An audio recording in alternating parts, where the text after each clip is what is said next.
you see bodies of innocent human beings strewn about the sidewalk and the street, that's really what they're doing to us, and we have to stop it.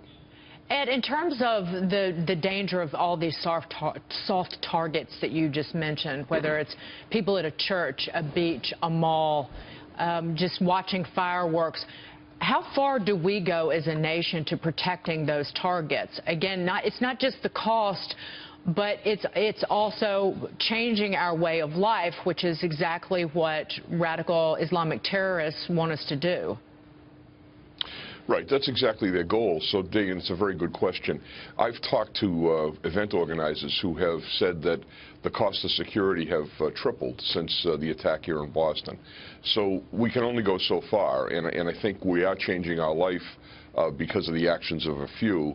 And you know, again, I go back to going to the source of the problem and trying to stem the issue there, and not trying to defend everything. There's a saying that he who defends everything defends nothing, and I think we're getting to that point in the United States at this point in time. That's a good point. You know, I want to get your take on this soundbite from Jim Comey, and Steve Rogers is with us as well, formerly of the FBI. The head of the FBI, James Comey, said winning the war against terror abroad boosts the chances of attacks here in the U.S. Listen to this. The intelligence community assesses that as the caliphate is crushed, the so-called Islamic State will become more desperate to demonstrate its continued vitality, and that will likely take the form of more asymmetric attacks, more efforts at terrorism. So I agree with Secretary Johnson. It's necessary to crush the caliphate, but we can't take our eye off what the next move will be by these killers. So what do we do in that regard, Commissioner? I mean, what do cities have to do to secure these so-called soft targets? Well, we have to step up our intelligence. There's no question about that. We have to sacrifice some personal liberties if we're going to be safe. We've got to the point where dramatic and important steps have to be taken domestically so that we understand what's happening out there. And then we have to be able to act on that information. We can't, the political correctness that's been running our strategies has to be dialed back a little bit, and we have to recognize that we're fighting for our lives here.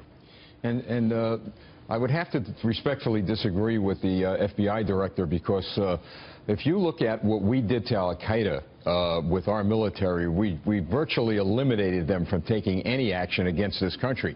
And this is why myself, as well as other people who are in the military, are suggesting a shock and awe attack on their command and control centers, their supply lines, the oil fields, decapitate them right in the Mideast.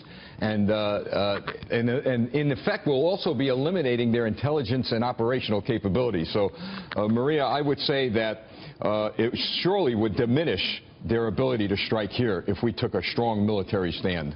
Well, and it seems like the targets, Maria, they're soft and they're almost getting softer. I mean, we've gone from a marathon to nightclub bombing to office party and now just a fireworks demonstration. So I wonder, I mean, is there any, and I'll ask this to all of our law enforcement professionals, is there any rhyme or reason to a strategy of attacking soft targets in the U.S. and the West? Well, to spread terror. That's what they know, that they could spread a lot of terror. And as the good chief here just said, you know, they're going after these targets because they can go after. They're using low-tech equipment. You don't have to be a brain surgeon to drive a truck into a crowd. Right.